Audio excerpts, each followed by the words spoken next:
Oh. Fatality.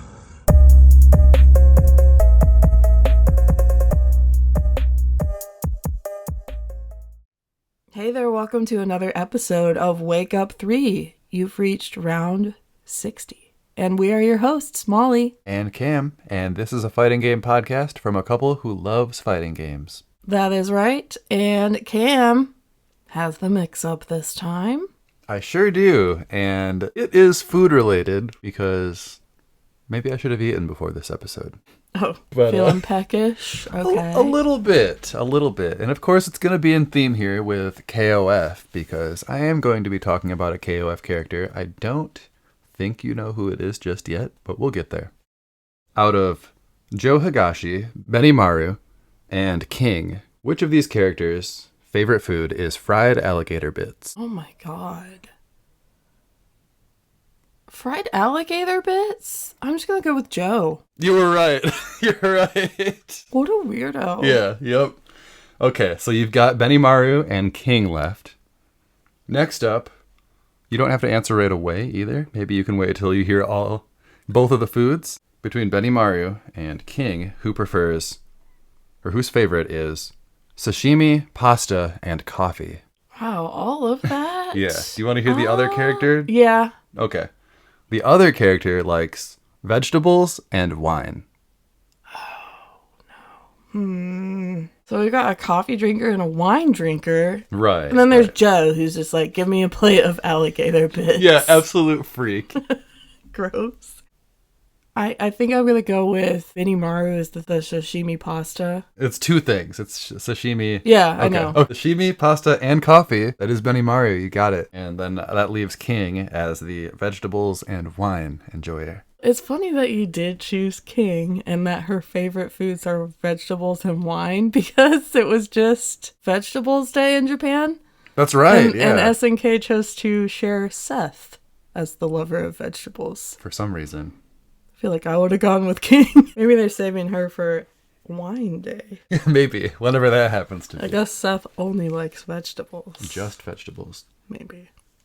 Seth mains, let us know. Maybe we'll talk about Seth another time. But that is not today. Well, you got all three of them, so I would say that you passed the mix-up this week, and that puts me in the news corner. Well, last time we spoke, we were in the middle of EWC. Now it's over. Let's talk about it just a little bit. I want to talk about the grand finals between Zhao Hai and Blas. Zhao Hai was the winner, and Blas was runner-up. Two-time champion for Shanghai.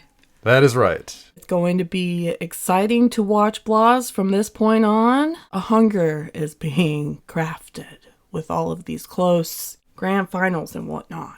Definitely. So, another young one who is due for a big win, who performed really well at EWC, was my most inspiring moment for me, was watching Ending Walker 5-0 Mena. That was so insanely on. That play from Ending Walker was so good. It was honestly kind of brutal. It was thrilling. He looked like he was much more ready for that particular matchup than Mena was. Mena did try to bring out a bison in that set. That didn't work at all. Which felt like comical. I was kind of rooting for Ending Walker to get that win, so that was cool to see him do really well there. But of course, Shanghai took it all. He did.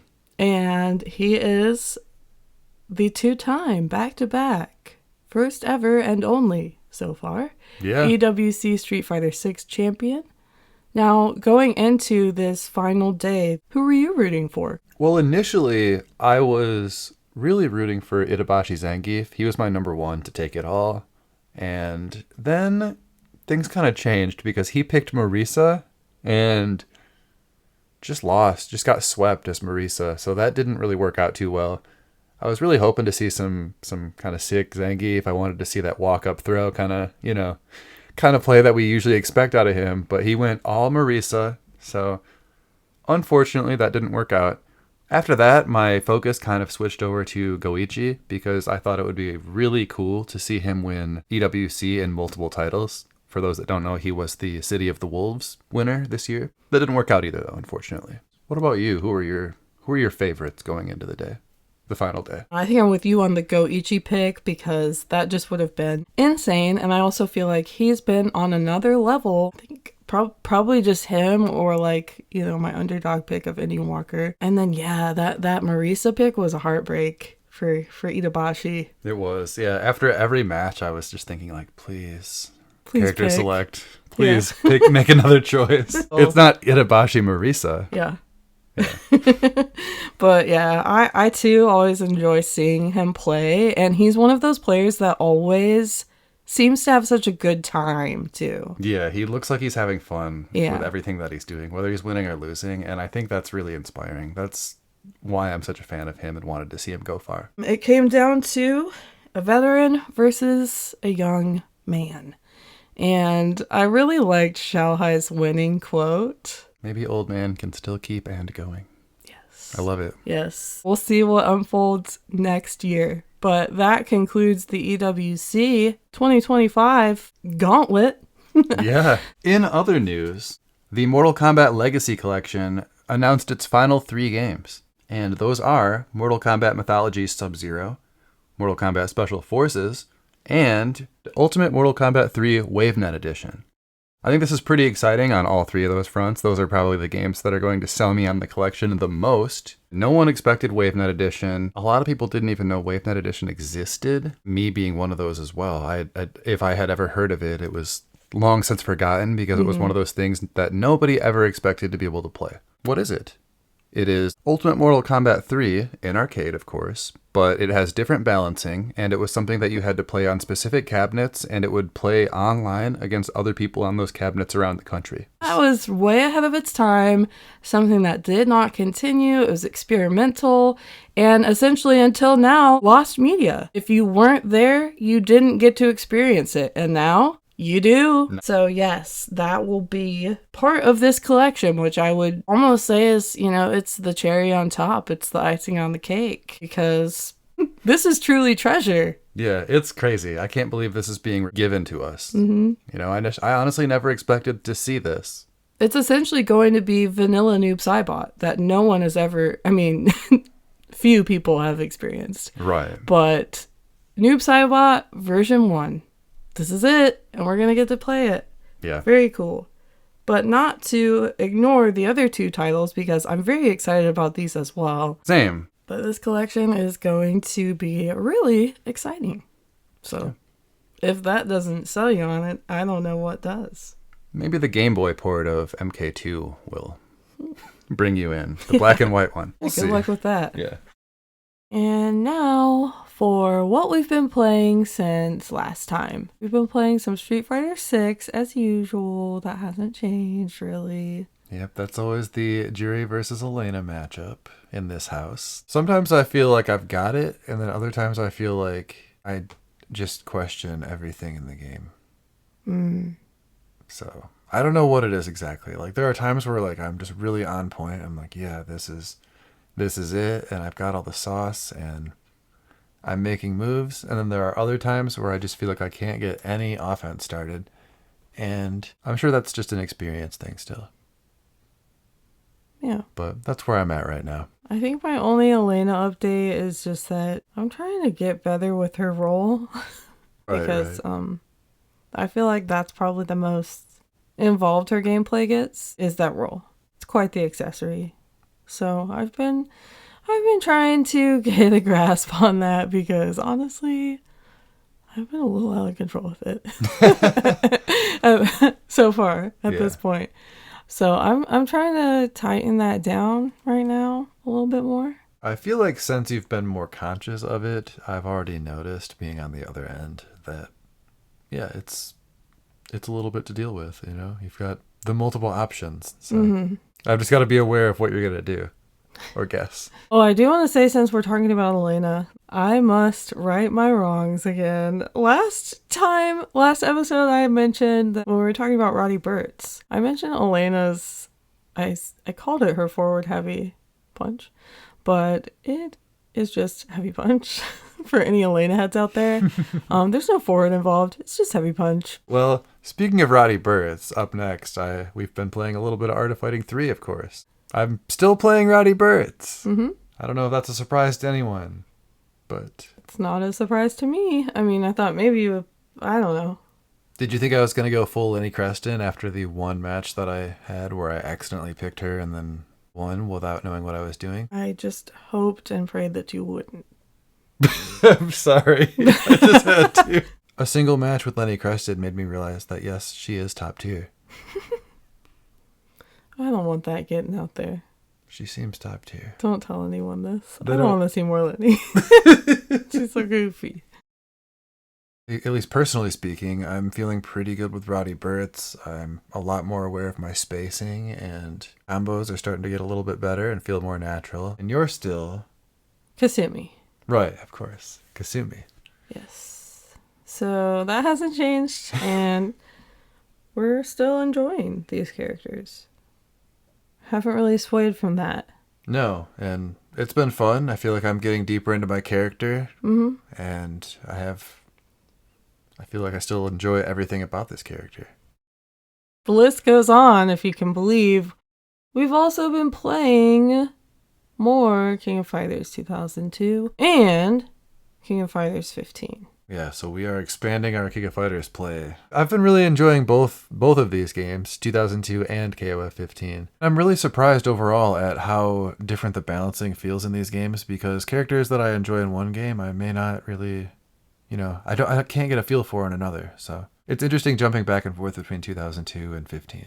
Have you experienced that at all when we play these two games, when we jump back and forth between them? I mean, to a degree.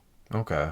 For me, though, I feel like there are just certain people in 2002 that I would choose that aren't even in 15, you know? Yeah, okay.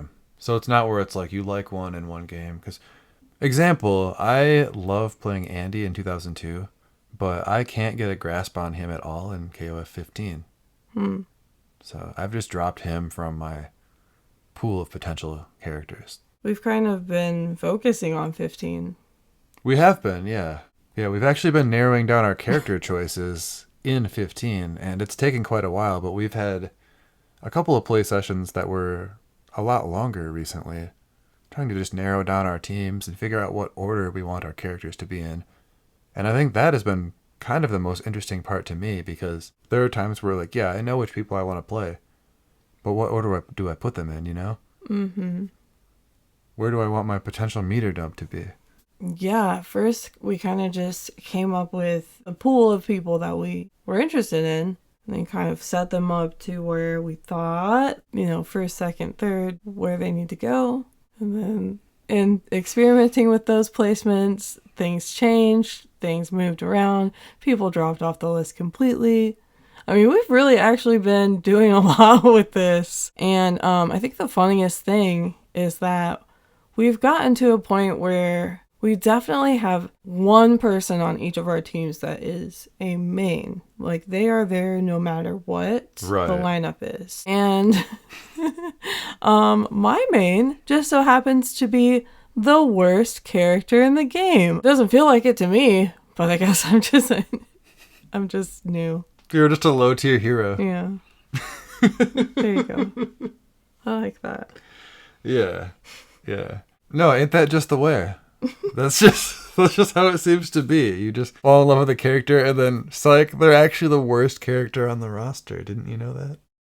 I'm talking about, for myself, I'm talking about King, because actually going back to 2002, I didn't really, King was just always there, but was never a character I was interested in. And since playing more 2002 and playing King in that game, I realized, I like this character. I don't know why I didn't know this until now, but I really like this character, and that got me to try King in 15, and it's all good to me, but apparently it's not. It's not good. Yeah, so that's been a revelation, because here I was playing King, using King every time, feeling like a threat with King, feeling good with King, and then No. You're not allowed to think that anymore.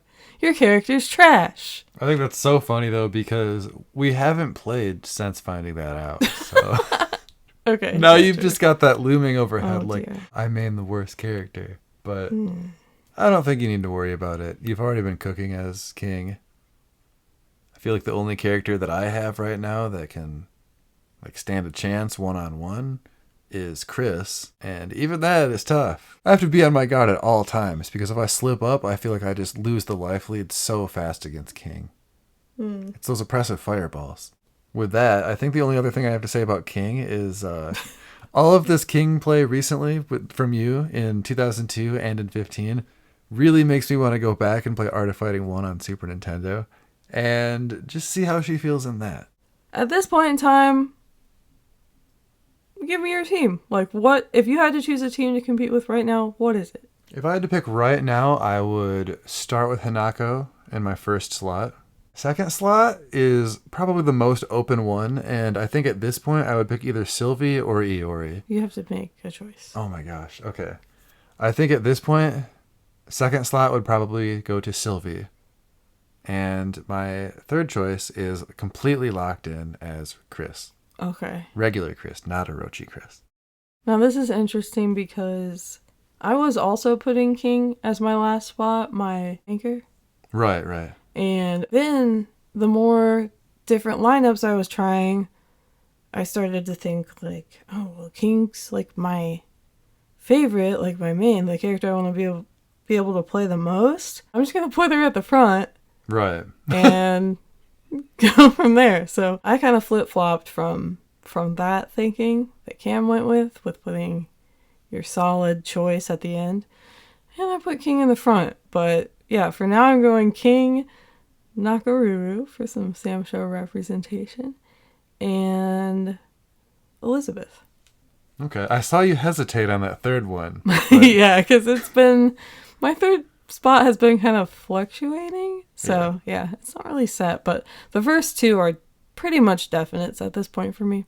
They're solid so far. I never thought that would be the case, so it's interesting developments. Yeah, it is for in sure. In our KOF 15 journey. But I think with that we can get into the episode today. Let's do it. And this episode is brought to you by Sexual Manliness. True. So I've been prepping a character as kind of a surprise bio for this week because it's Molly's birthday coming up. It's actually the day after this episode comes out. I don't think you're aware of who I'm covering. Maybe you figured it out by now. I've definitely figured it out. Oh boy. Well, I haven't intentionally given Molly any hints to who I'm covering, but I'm also not great at covering my tracks, so. It's a King of Fighters character, and I think you knew that pretty well. Initially, Cam was going to choose two characters for me to decide from, but quickly he was like, I'm going with this character. So already I knew one of these characters is going to be someone I like a lot. Clue number one. True. Clue number two, in the time that followed, Cam could not stop talking about King of Fighters and wanting to play King of Fighters. That was already kind of going on. But that's why I thought I could maybe disguise it. Like, I've already been doing this. So I quickly narrowed it down to, okay, this is going to be not only an SNK character, but someone from King of Fighters. So, where does that lead then? Well, I only have an item for one King of Fighters character. True, yeah. And his name is Iori. Well, yeah, that's right. It is Iori that I'm going to be covering today. I wanted to pick someone that you already know and love and just kind of give you all of the goods behind them because I don't know how much of his lore you know, but after dipping into it, his lore and learning it all for myself, I think you're in for a treat today. So let's start with the basics. Iori Yagami is the antagonist, or one of the antagonists, in the King of Fighters games, specifically to Kyo Kusanagi. He's been around since the second King of Fighters game, KOF 95. Iori was born in Japan on March 25th. No year is listed because they want to keep him fresh. They don't want him to be like 60 when time goes on. He's listed as 20 years old in his debut game, KOF 95. But time hasn't really moved on at all in the series, so he's probably still about 20 years old in the current games. Iori is 6 feet tall, 174 pounds, or 182 centimeters and 79 kilograms for our non-American listeners. He is the last heir of the Yagami clan. His likes vary between games, but over time he has liked rings and his watch, necklaces, his girlfriend, vintage guitars, cats, and his new girlfriend. His only dislike is violence. Bullshit. Alright. Yeah, you're thinking like Iori? Non-violent? Anyways, yeah, that's his only dislike is violence. Iori on a very particular day. I think his brand of disliking violence is like he doesn't want to bully a weakling, someone that's weaker than him. Mm-hmm. He's up for a brutal fight as long as it's fair. Mm-hmm. So maybe he just doesn't know what the word dislike means. Iori's hobbies are playing in his band, and his favorite music is jazz, which... That makes a lot of sense. Yeah, I think that makes a lot of sense knowing what many of his theme songs sound like. Stormy Saxophone, Cool Jam 2, Stormy Saxophone 2. The list goes on. Iori's fighting style is Yagami style of ancient martial arts mixed with pure instincts. Speaking of his fighting style, in the games, he's an all-rounder with pretty good options for everything. He's got good pokes, a DP, rekkas, a command grab that combos, a floor projectile, good movement, good mix-ups, and solid damage. That's our guy. That's our guy. He's got pretty much everything you could ever hope for in a character, in an all-rounder. First appearing in King of Fighters 95 as an enemy and rival to Kyo Kusanagi, he's the heir to the Yagami clan, one of the 3 clans tasked with preventing the snake god Orochi from coming back. His family crest is the crescent moon, which he wears on the back of his jacket. Iori was designed to exude a masculine sex appeal, with special attention being given to the details in his eyes. Do you think they nailed that? I mean, one of his eyes is usually hidden. That's weird. That was their goal, I guess. They wanted a masculine sex appeal with his eyes looking very intense. They only show one, though. You're right. So that's, like, interesting that that's the focus. Right. The masculine sex appeal energy, though, doesn't surprise me because they seem to... It seems like if you're looking at SNK and a character is a man that has red hair, chances are he's made for sex. Who are you referring to? We haven't talked about him yet, but Tizoc? Genjuro. Oh. Tizoc has blonde hair. Oh, yeah, you're right. I forgot. My bad. He is hot. Let's talk about Iori's appearance a little bit more here. He's looked almost the same in all of his appearances, but, little changes here and there. He has bright red hair with bangs that cover one eye. He wears slim red pants, a short black jacket with gold buttons, and an oversized white button-up dress shirt with a plunging neckline and huge floppy sleeves. Masahiro Sakurai, creator of the Kirby franchise, as well as Super Smash Bros., is quoted as saying, "When I first saw this character, due to his look and attitude, I thought, whoever created this character must be a genius."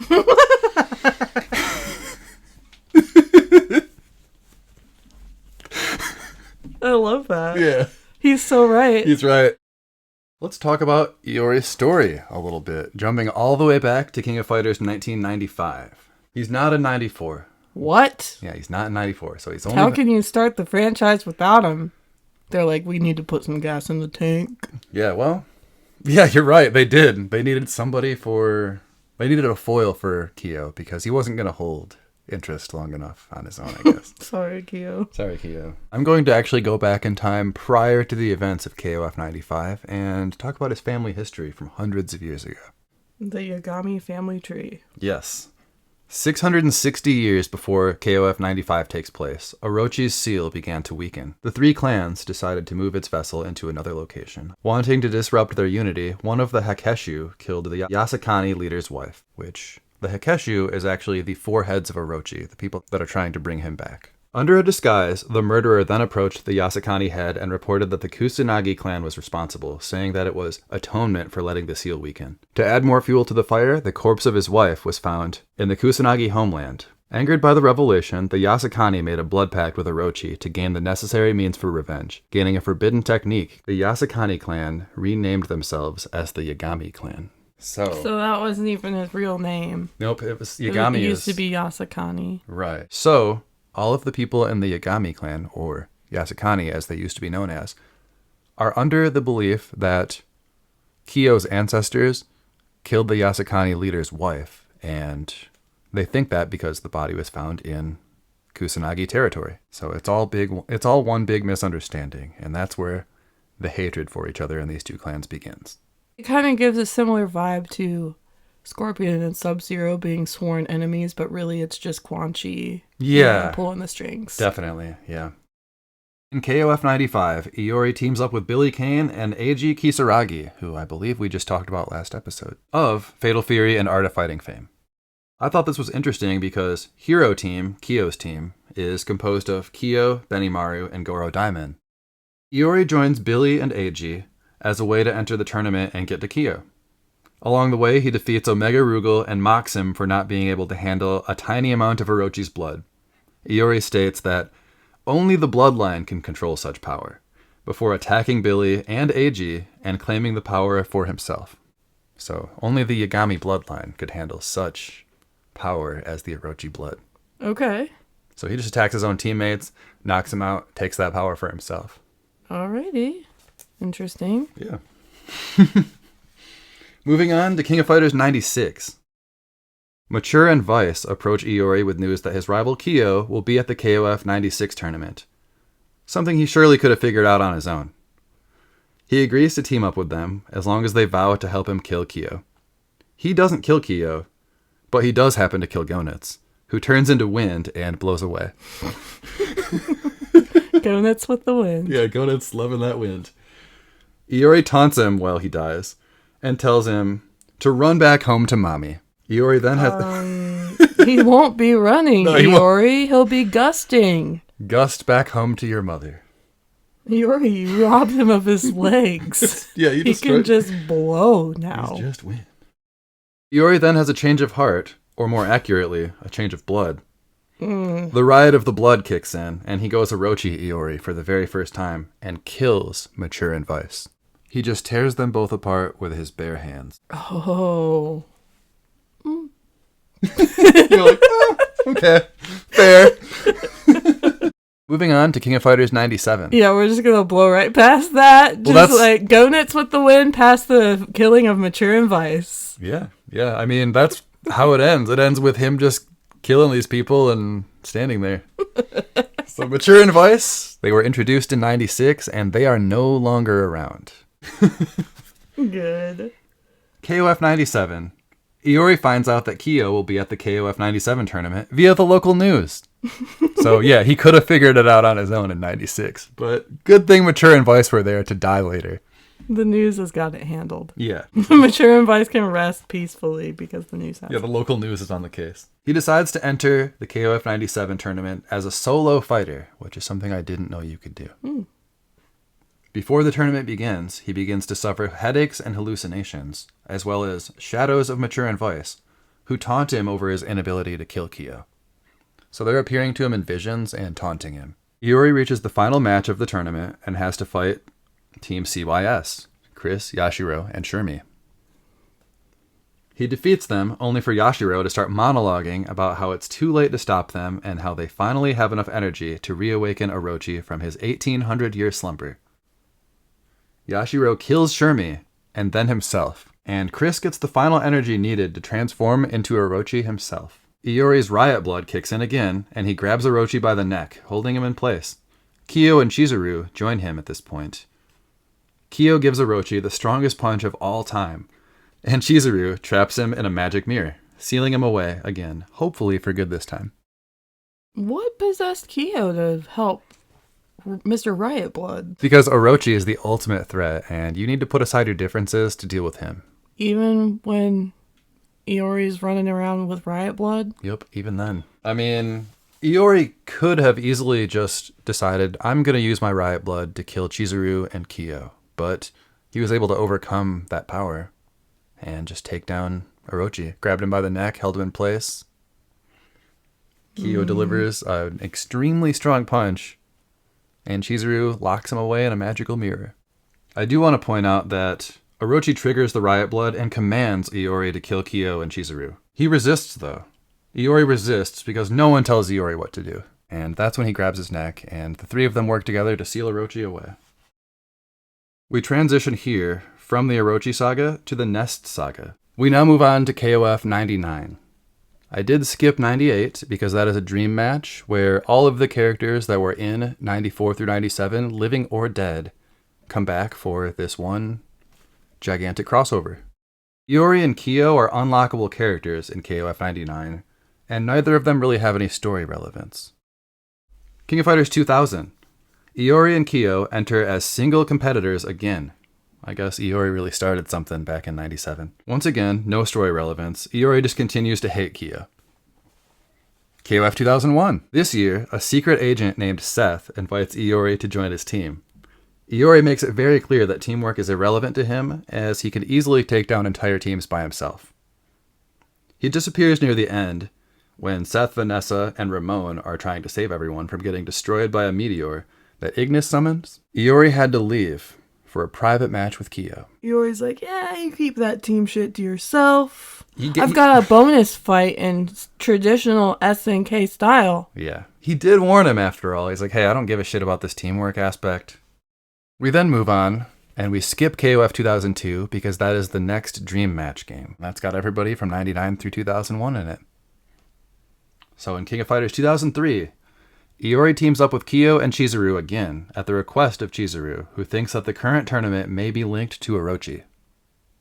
Fair. Team Sacred Treasures, as they're known, reach the seal of Orochi, which is still thankfully intact. Suddenly, Ash Crimson attacks and wounds Chizuru, stealing her magic mirror in the process. Rude. He offers Iori a spot at his side as servant, and Iori just scoffs and attacks Ash with a large purple flame. Mm-hmm. Ash disappears, and the Orochi seal is weakened. This is why Iori is one of my favorite fighting game characters of all time. Yep. Yeah, he gets offered a role as servant to Ash Crimson. I don't think so. I don't think so. Moving on to King of Fighters 11. That is the next one in line after 2003. They stopped with the yearly naming convention at this point. Iori teams up with Kyo and Shingo this time, in the hopes of opposing and taking down Ash Crimson. Iori and Kyo end up taking down a boss named Magaki, whose name translates to Apocalypse. Being close to the Orochi seal during this ends up causing Iori's blood to start rioting again, so he starts going Orochi Iori mode. Iori turns on his teammates, absolutely trashing Kyo and Shingo. He destroys them. Ash shows up during the commotion and steals Iori's sacred treasure, the Yasakani jewel, and also his powers. Now Ash has 2/3 of the sacred treasures. King of Fighters 12 is non-canon. It's sort of a dream match, but with a very small roster. It's only 20 characters. And Iori is in this game, but he has no flames. He has a different moveset. And there's no story. So we're moving on to King of Fighters 13. Prior to the events of the King of Fighters 13 tournament, Iori visits Chizuru to see if she had lost her powers when her mirror was taken. She admits, yes, they are gone. Chizuru makes an interesting offer to him at this point, though. Forget about your flame powers, and free yourself from the Orochi curse, never having to worry about the riot of blood again. Iori comments that Chizuru's mirror will return soon enough, and he leaves. Once again, it's like, cool, thanks for saying that, but I already knew what I was gonna do. Yeah. Bye! Yeah. I don't have powers, you don't have powers, I'm gonna go get our shit back. Great suggestion. I'm not doing it. Yeah, I kind of love that. Mature and Vice are still haunting him during all of this time. They're telling him to join the tournament and settle things with Ash Crimson personally. Keep in mind that both Iori and Chizuru are powerless at this point, and Kyo and Shingo have been severely wounded, so things aren't looking too hot for Team Sacred Treasures right now. Iori teams up with the physical embodiments of Mature and Vice, who are now specters that can interact with more than just Iori. Throughout the story mode of this game, we find out that Ash Crimson is working alongside Psyche, an ancestor of his, who looks just like him, only wearing all white instead of red. And he has slightly longer hair. Psyche is gathering power to bring back Orochi, and thanks to Ash, no one will be able to banish him this time. And then, we find out, at the last second, it turns out Ash Crimson was just doing all of this to get close to Psyche, working with him and for him, waiting for him to let his guard down. Ash knew how dangerous Psyche was, so for the last 4 games, he's been pretending to be bad. Ash steals Psyche's powers, but they are too much for him to handle, and he turns into a shadowy black evil Ash, the final boss of KOF 13. After defeating evil Ash, normal Ash is able to fight back at the power that temporarily took hold of him, realizing that the only way to protect the Earth from Psyche and Orochi is to die along with his ancestor. Ash sacrifices himself. Iori... What? Yeah, so Ash is he's sharing a body with Psyche at this point. They're one. He decides the only way to stop this dude is to kill myself, so he ceases to exist. Yeah, being an asshole and stealing the sacred treasures was just a way to get close to Psyche to stop him. Iori, at this time, reaches his family's sacred jewel, the source of his power, but Mature and Vice show up to ask if he really wants to be tied to the Orochi curse again, and the Riot Blood, and the Kusanagi feud, just to get his flames back. Iori takes one look at them, and then grabs the jewel back. Iori has his flames once more. Yeah.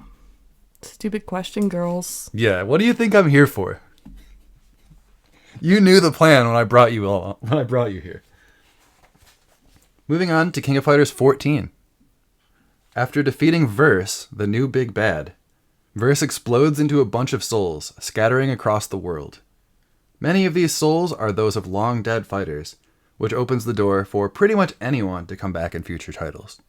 Iori can sense that Orochi's soul is somewhere in Hungary, because he got out of this explosion portal as well.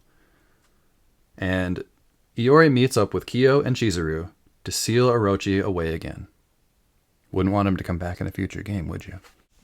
King of Fighters 15. Chizuru gets the old Sacred Treasures team back together again in order to look after the seal of Orochi.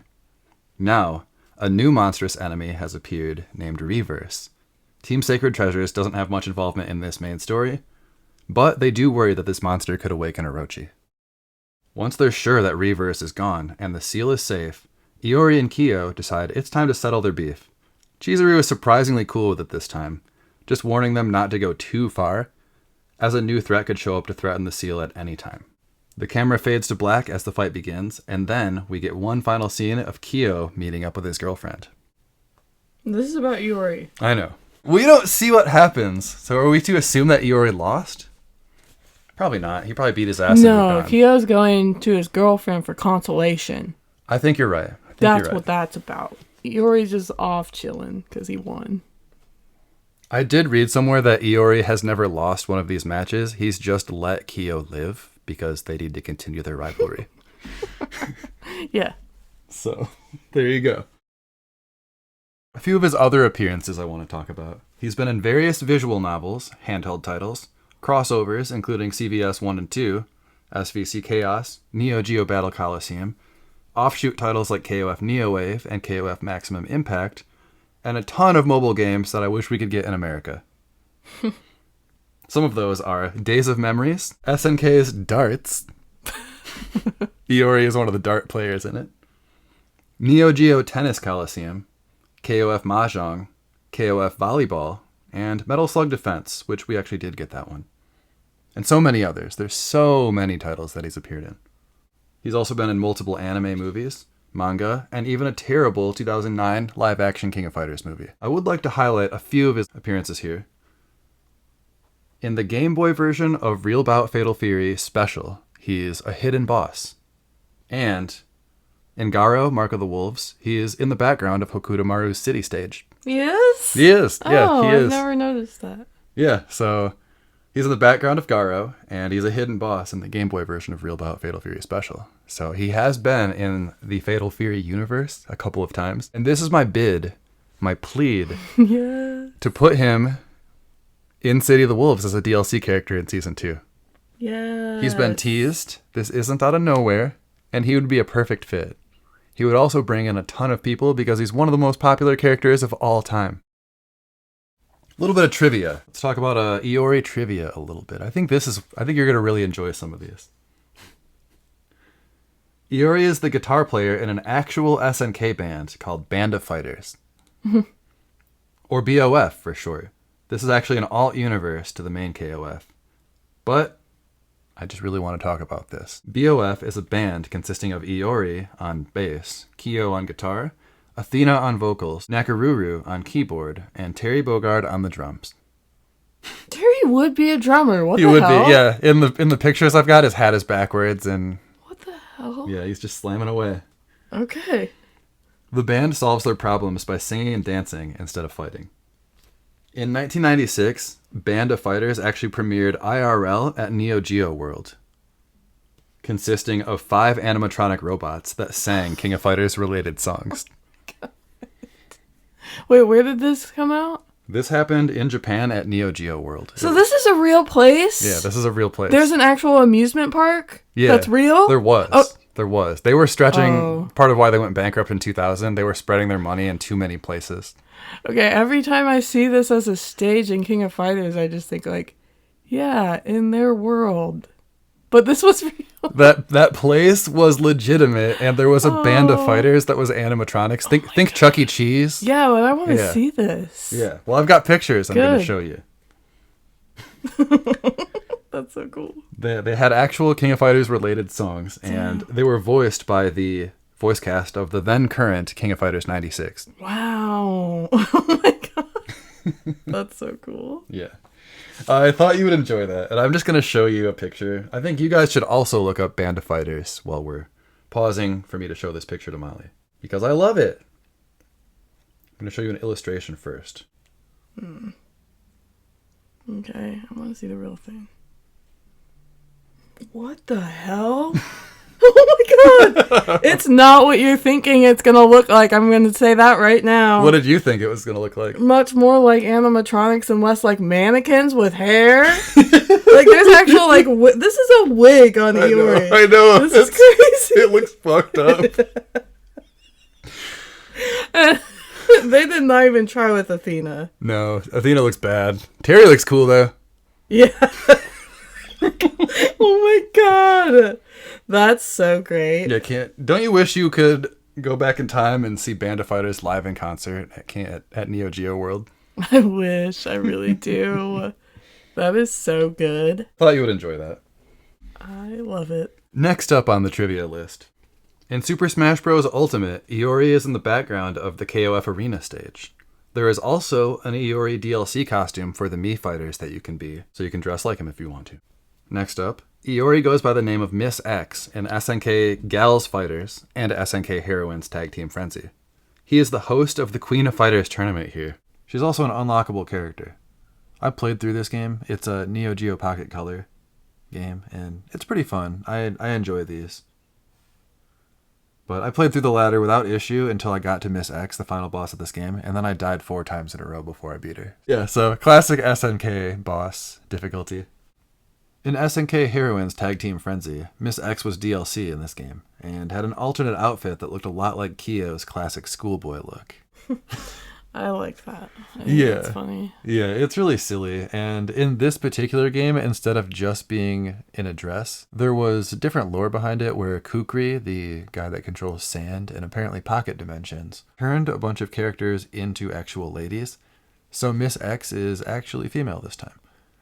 And yeah, you get to see like a lady Iori dressed as Kyo. Miss X still does the Iori laugh mid-round, and anytime we see Miss X talking to another character, they don't believe for a second that it's anyone other than Iori. And Iori's constantly just like, I don't know what you're talking about. It's not me. I'm not Iori. I also wanted to say, in Tag Team Frenzy, he has a super where he runs his opponent over with a moped. These games are a lot more silly. They're not like the typical personality that you would get from these characters. They're all supposed to be more lighthearted. So yeah, you get things like moped supers. Now I wanted to talk about Iori's girlfriend a little bit.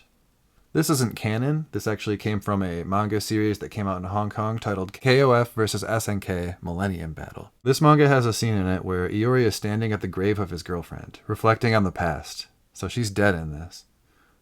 We then see flashbacks where he was having an Orochi Iori like Riot of the Blood freakout and having a battle with Kyo. He was about to deliver the final blow, and then his girlfriend stepped in to try to stop him, like, no, don't kill him.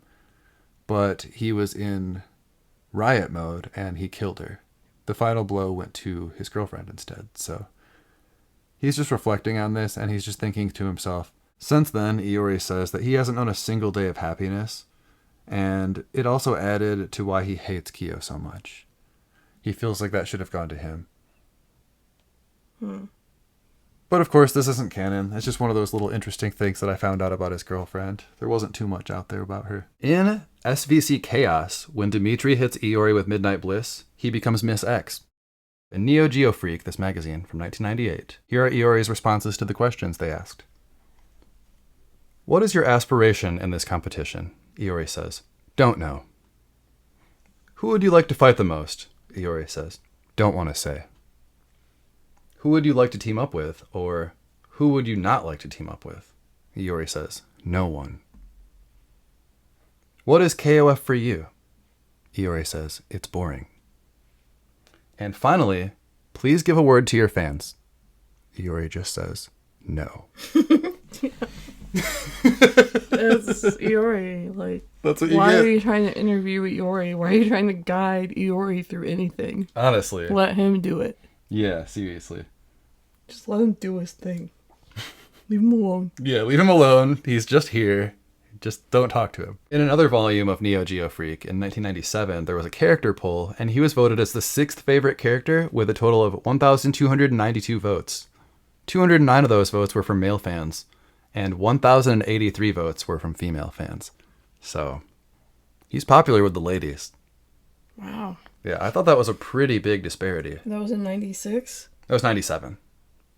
So, he'd been around for just a few years at that point. Iori and Kyo are often used as the mascots of SNK pop-up stores, being drawn in the SNK store clothing and promoting the merchandise. It's said that Iori got the SNK store job to buy a new bass guitar. Okay. And that is all the trivia I have. And now finally, I wanted to end things off with some quotes from Iori. A rose blooms best near death. You're in full bloom, pal. That is a King of Fighters 95 win quote. Do as you like. It's not my job to kill you. It's a win quote from KOF 99. It's like I'm assisting suicide. Hate not... Shall I restart that one? It's like I'm assisting suicide. Hate not me. Hate your weakness. Wow. Yeah. You're getting poetic. Yeah, I know, right? It's a KOF 2000 win quote. Hate not me. Hate your weakness. What an asshole. Honestly. I love it. Act as a cherry blossom and scatter, you pinhead. Oh, okay. A little biff. That's a King of Fighters 2002 win quote when he fights Mature or Vice. So, unique one. Pinhead. Pinhead. That's personal. There were actually like 4 different Pinhead quotes from a bunch of different games. And I should have got all of them, but I just picked the best one. It's like Iori's top insult. It really is. It seems like his he loves to call people a pinhead. It's his go-to. Yeah. It really is. Next quote. There's no point in a life of obesity. Why don't you bring it to an end? He says this against Raiden in King of Fighters 13. You'll be sorry, cop. In SVC Chaos, an intro against Chun-Li. Oh, okay. Iori, City of Wolves. Let's go. Let's do it. Please put him in. And this next one is actually not an Iori quote. It's a Hugo quote from SVC Chaos. Hugo says to Iori, "You are one thin dude, but team up with me and I'll pump you up." Oh my.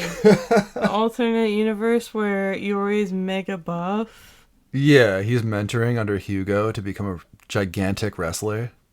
Do you think his hair would be the same? I think it would be, yeah. I feel like that's the one constant among all Ioris. Do you think he'd have like a tattoo of his family crest? Or like a make like tattoo? Yeah, that's a good idea. He would have like purple tights and the family crest tattooed on his back. We're going all out with this, and Iori. And he could wear the Yasukani jewel as a necklace around his neck. I like it. And that's all I got, so Yeah. That's all I'm going to say. Wrestler Iori for City of the Wolves. I'm in. Christ. And one final quote. This is actually a win quote in King of Fighters 2002, King of Fighters 12, King of Fighters 13, SNK Gals Fighters, and a few others. Remember me when you look up at the moon. Aww. What a sweet note to end off on. Yeah. So when you look up at the moon tonight, think of Iori. How peaceful. I guess. I I guess mean, so. unless his blood is rioting, then maybe not so much. Yeah, but and then maybe hide.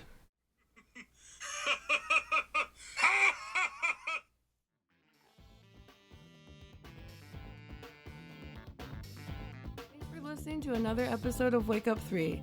You can follow the podcast on Twitter at wakeupthreefgc, and you can find me, your host Molly, on Twitter at kahnkut. That's KAHNKUT.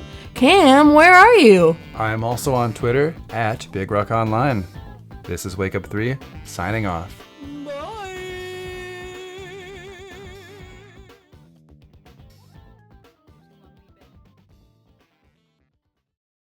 Yeah, I don't know. I've never eaten a reptile.